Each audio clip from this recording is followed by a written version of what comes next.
Hi, magandang araw po sa inyong lahat. Today is Saturday, May 25, no? Ano po ang makikita natin ngayong araw na to, ngayong alas 4:30 ng umaga. Ano po kaya ang makikita natin sa reading for the day natin? First reading for the day today, no? Kamusta po kayo? Napanood nyo na po ba yung first and second reading natin kahapon, ano? I hope na napanood nyo na po lahat yon at lahat ng mga videos natin recently, kasi pag meron po kayong nalagpasan, nako, parang hindi na po kompleto yung episodes nyo. Okay? So, tingnan po natin anong makikita natin ngayong araw na ito ng Sabado. No? I love Sabado, Saturdays. Why? Because maraming nangyayaring maganda pag Sabado, no? Lalo na po ngayon, no? Napaka-excited ko po sa araw na ito. Okay. Tingnan na po natin. 1, 2. Kuha po tayo. Huwag niyo po skip to para energy natin. 3, 4, 5, 6, 7, 8, 9, and 10.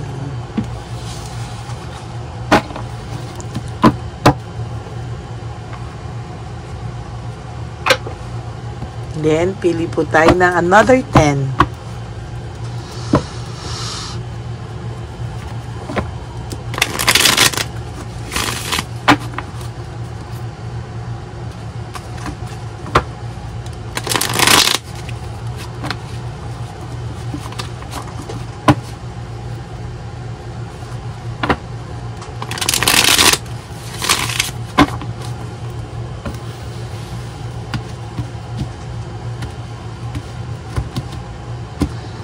Okay, 1, 2,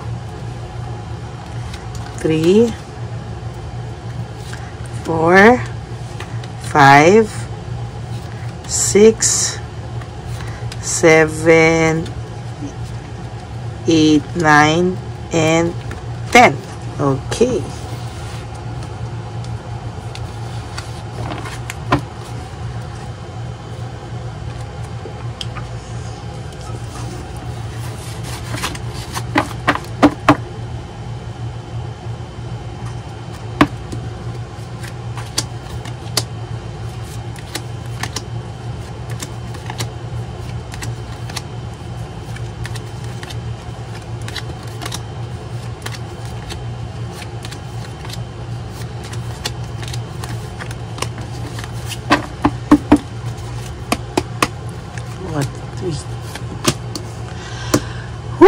For your first card, it's burnout and overstress, no?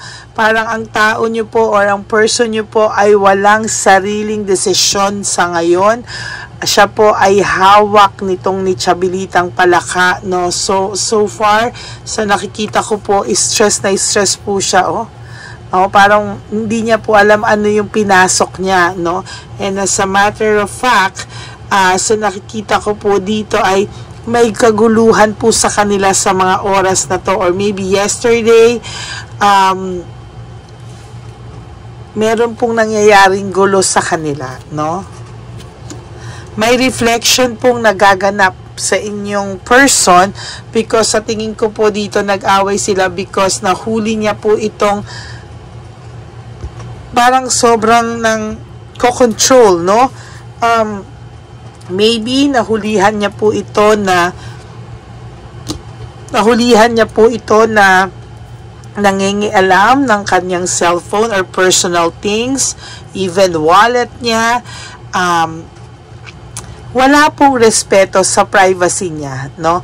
Alam niyo po ba sa nakikita ko dito na parang yung person niya, si Chabilitang Palaka, ang kumuha po ng nag-block sa inyo, kinuha yung phone niya nag-block sa inyo, or blinak niya to because dinesisyonan ni Chabilita na gusto niyang wala kayong contact at all.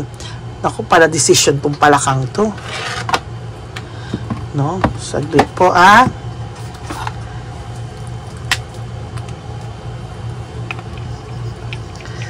pala desisyon ang third party. Sobrang nakakasakal.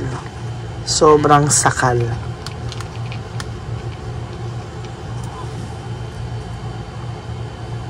Sobrang sakal ang person nyo. So, para decision po yung third party, sobrang sakal yung person nyo. Sobrang nakakasakal yung pagmamahal nito. And I don't think na okay po ang magiging, alam nyo yun, samahan nito for the next few months, no? And for the next few months talaga is talagang makikita po natin na ito po, lagyan natin ng light, no? Para lalo natin makita yung sitwasyon, no? Kayo po is kalmado na kayo ngayon, no? Somehow you feel that medyo okay na ako. Minsan naiisip mo pa rin siya, or most of the time naiisip mo siya, yes. Pero sa totoo lang po, ayan, no? Makikita mo, naiisip mo siya, yes. Pero sa totoo lang po, no? Ang nararamdaman ko po dito ay somehow,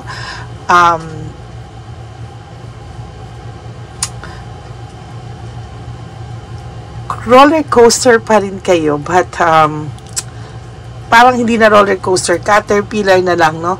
May konting uga na lang, no? Sa nararamdaman ko sa inyo. Pero somehow, you are starting to feel okay, no? Na nagiging kalmado ka na po. Hindi na po parang mababaliw, no? Hindi ka na po yung tulad dati na parang kang mababaliw talaga. Somehow ngayon, nabawasan na po yung ganong feeling sa inyo, no? Ang Tiyabilitang Palaka po ay very, very materialistic or mayabang, no, sa mga gamit, na ang feeling niya po ay mas marami rin siya magagandang gamit. Nakikipagkompetensya po siya sa iyo, oh. As a matter of fact, very insecure po siya. May addiction po siya sa magagandang bagay o material things, no? Parang nabubuhay lang din po siya sa pag-show sa tao na well off siya kahit naman hindi, no?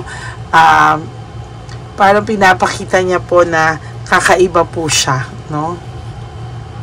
Somehow, he or she is avoiding the conflict, no? Sa totoo lang po, itong taong to ay ina-avoid niya po yung too much stress, no? Yung person niyo po, kasi somehow, ngayon pa lang po siya, nararamdaman niya po yung lungkot, no? Yung gulo, no, sa buhay niya. Parang akala niya po magkakaroon siya ng bagong feelings na masaya, na feeling niya magsisimula siya ng buhay niya. Parang impyerno daw po ang pinasok niya. Teamwork and collaboration. Dati po nagtutulungan kayo. Dati po sobra-sobra kayong okay until this is a sudden shock sa'yo. Naging ganito po yung relationship nyo. And as a matter of fact, no, talaga pong gulong-gulo po ito ngayon sa isipan niya. Bakit? Naiisip niya po during the times na tahimik kayo, during the times na nagsisimula kayo, na happy kayo, no? There's teamwork, there's collaboration, nag-aalagaan kayo, nagsusuportahan kayo. Ang masaklap lang po, dumating kayo sa stage wherein dumating yung sawa factor, dumating yung wala ng kilig, at hindi nyo po napaglabanan. Siya, actually, hindi niya napaglabanan, ano? Siya po ang gumawa niyan sa sarili niya. Okay? Siya po yung nagkaroon ng self-victimization. Yung nangyayari po sa kanya is the consequences and result po, no, ng ganyang pakiramdam.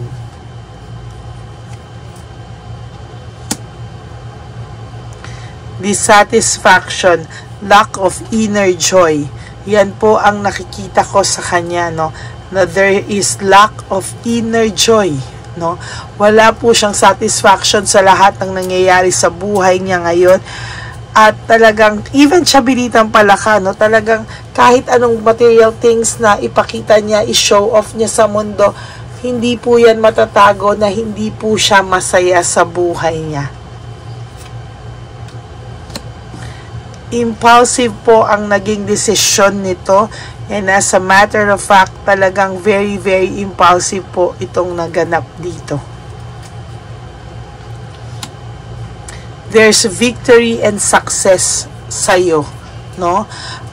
Dahil po sa impulsive decision niya, nagkaleche-leche po yung buhay niya, pero ang buhay mo po, medyo gagaan na po yan sa susunod na mga araw.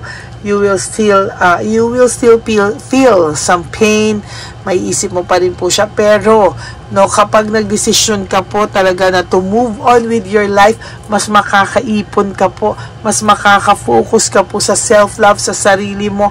And to be honest with you, pag nakita niya po na ikaw ay naka-move on na, maayos ang buhay mo, bakit parang hindi mo siya iniintindi, alam niyo po, doon pa lang po magsisink in sa kanya na ang tanga-tanga niya, no, for letting you go. Sudden shock to sa'yo, no? Sudden shock nga po yung paghihiwalay nyo sa'yo, yung ginangyari, maybe this person ghosted you, or maybe this person has, meron kayong, wala kayong closure, or very incomplete closure, kaya ayan po, talagang sudden shock, ang ano niya sa iyo, no? King of Wands, impulsive, hindi pinag-isipan, and then the Tower in reverse, a sudden shock, na-avoid yung some disaster, but he has financial loss. May financial loss po ang taong ito.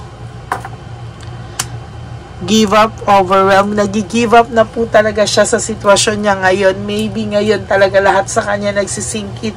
Pero sabi ko nga po sa inyo, lahat pinakikialaman po ng third party nyo, no? Pala decision po ito, no?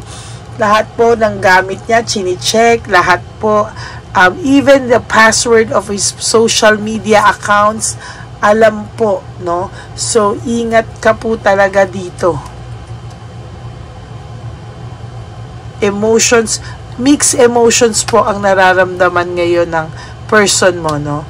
Meron siyang nagsisingkin pa lang sa kanya, there's sadness, there's bitterness, there's galit siya sa sarili niya, galit din siya sa sitwasyon, parang sa iyo niya sinisi lahat, parang ikaw na yung pinakamasama nung naghiwalay kayo, lahat ng pagkukulang mo talagang sinumbat sa iyo, and etc.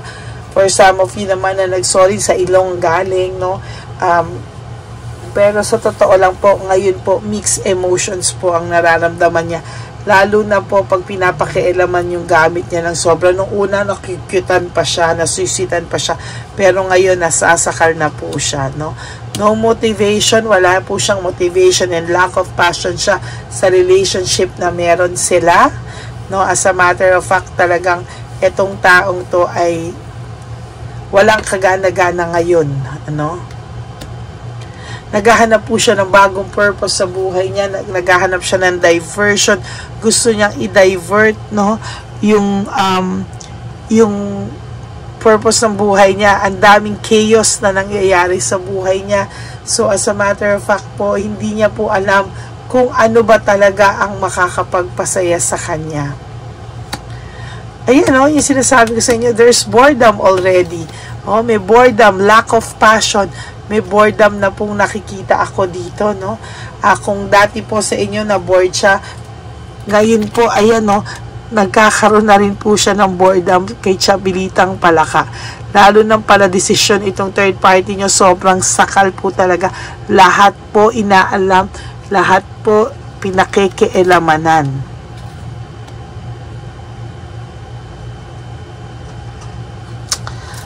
There's lack of direction, ano? Wala pong direction ako nakikita dito, no? Malabo po sa barahay yung direksyon ng samahan nila, kasi nakikita ko po is panay conflict, ano? Ayan, no? Nakikipag, ano siya, yo? Wala talaga sila, no? Nakikialam, panay chaos, panay away sila ngayon, because, you know, even if you have a relationship, dapat po, meron pa rin kayong privacy, no? Kaya lang, praning po itong si Chabilitang Palaka. Why? Kasi niloko niya kayo. O, diba? So, takot siya na sa sarili niyang multo, diba? Yung third party niyo is talagang, ano siya eh, gulong-gulo siya eh. Takot siya sa sarili niyang multo sa inyo, oh.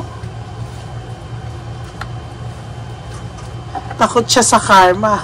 At takot siya, pinakatakot po siya. Kaya siya nangingialam at pala desisyon at sobrang sakal at lahat ng social media alam because natatakot po siyang manalo ka sa huli. Natatakot po siya na bumalik pa rin sa'yo ang person mo. Oh my God. A very powerful reading for today. Our first reading for today, no, pala desisyon ng third party, sobrang sakal ang person nyo. So that's your first reading for the day. Thank you so much po sa lahat ng ating Lady Elena friends, family, and subscribers. Know that I always love you and grateful po sa inyong lahat, no? And sana po, no, sa inyong lahat na nanonood, no, for those of you na hindi pa nakasubscribe, mag-subscribe na po kayo and hit the bell button para alam nyo po yun na updated kayo sa aking mga latest videos, no? Kasi talagang kailangan nyo po, kung kayo ay bagong subscriber, kailangan nyo pong balikan yung mga 2 weeks or ano para makarelate po kayo. Okay? So maraming salamat po sa inyong lahat. For those of you who wants to have a private reading with me, you can message me at Ladyly Elena, that's LADYLY Elena. Nasa dulo po yan ng ating video. Diyan nyo po ako makukontak. Okay? Please no skipping of ads, and also sa hindi pa po followers ng ating FB account, please follow nyo na po sana lahat ng subscribers, lahat kayong nanonood, i-follow nyo po yung Ladyly Elena FB account para kung mag-random calls po ako sa aking mga subscribers, mga musta, isa po kayo, malay nyo sa aking ma-random call. O, diba? Ano pa po ba ang gusto kong sabihin sa inyo ngayon? For those of you din po who wants to give me a super thanks sa mga naka-resonate, I would love and appreciate that po from the bottom of my heart. Okay? So mga kapatid, life is short. Don't make it shorter by stressing yourself from all the pains and heartaches na binigay sa inyo ng kahapon. Just surrender everything to the divine universe. Just let go and let God write your love story. Magandang umaga po sa inyong lahat, and I will be back again for another set of reading. Just make sure na panood nyo po ito bago kayo tumalon sa second reading of the day. I love you guys and God bless you and have a happy heart. Bye!